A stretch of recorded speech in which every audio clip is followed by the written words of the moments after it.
Rebonsoir à tous, bienvenue dans le résumé de la semaine. Aujourd'hui, NCA Asset Management vous propose une analyse des tendances du marché de l'UEMOA, de son évolution, des perspectives pour les investisseurs, des recommandations et des prévisions pour les semaines à venir seront également partagées. Mais avant, place au résumé de la semaine sur la tendance des indices de l'ABRVM. Cette semaine a été d'un profit gagnant pour le marché financier régional de l'UEMOA. Ses principaux indices ont enregistré des hausses sur la semaine allant du 24 au 28 mars 2025. Le BRVM 30, avec une croissance de plus 1,60%, s'est fixé à 142,26 points. Bilan positif pour le BRVM Composite, se situant à 287,43 points, l'indice a gagné 1,52%. Le BRVM Prestige a évolué de plus 1,24% et s'est placé à 121,88 points. Une belle progression également pour les actions Orange Côte d'Ivoire, CFAO Motors et Helios Finance Côte d'Ivoire, ex-Safca Côte d'Ivoire. Elles se sont inscrites dans le top 3 de cette semaine avec des gains respectifs de 11,50, 7,89 et 6,76%. Dans le flop 3, Unilever, CETAO Côte d'Ivoire et CE Côte d'Ivoire ont enregistré des baisses respectives de 12,91, 7,20 et 7,14%. La valeur des transactions de la semaine s'est établie à 3 825 851 186 francs CFA pour 5 230 377 actions échangées à l'ABRVM. La capitalisation boursière s'est élevée à 10 780 408 435 897 francs CFA. On vous le disait en début d'édition, NCA Asset Management fera une analyse des tendances de cette semaine, mais aussi des recommandations et des perspectives pour les semaines à venir. Pour en parler, nous sommes avec M.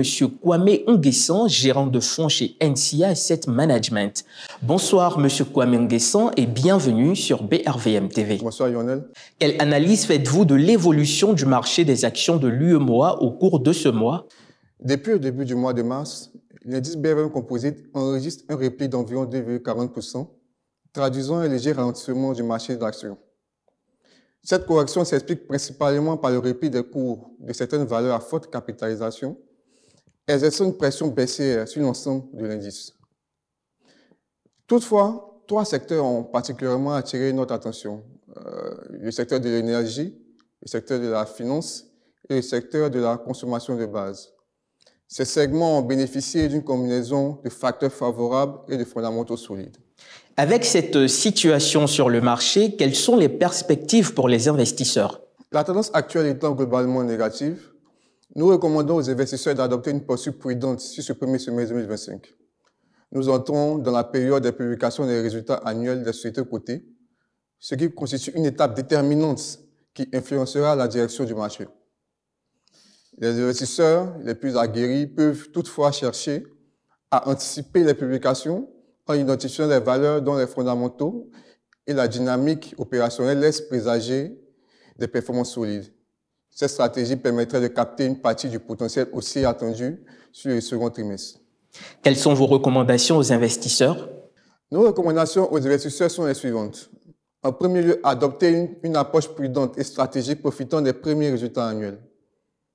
Ensuite, identifier les valeurs offrant un fort potentiel de croissance à moyen terme en se concentrant sur les fondamentaux financiers. Diversifier son portefeuille en allouant les investissements sur plusieurs secteurs porteurs. Ensuite, il faudrait rester attentif aux évolutions macroéconomiques et aux politiques monétaires pouvant influencer le marché. Quelles sont vos prévisions pour les semaines à venir? Pour les semaines à venir, notre attention se porte principalement sur les secteurs de la finance, de la consommation de base et de l'énergie. Toutefois, nous anticipons une certaine volatilité dans cette période de publication de résultats qui pourrait être l'occasion de corrections temporaires sur certaines valeurs.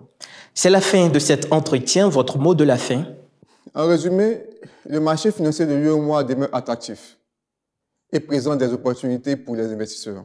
Cependant, il est primordial de rester informé, d'adopter une stratégie d'investissement disciplinée et de privilégier une allocation prudente des actifs pour naviguer efficacement dans l'environnement actuel. Merci, M. Kwame Nguessan. Vous êtes gérant de fonds chez NCI Asset Management. Avec vous, nous avons parlé des tendances du marché. C'est la fin de cette édition. Vous pouvez retrouver l'interview sur le site www.brvmtv.org. Et pour refermer les portes de ce journal, Jules Simon enseigne que l'épargne est le premier capital de l'homme. Excellent week-end à toutes et à tous et à très bientôt.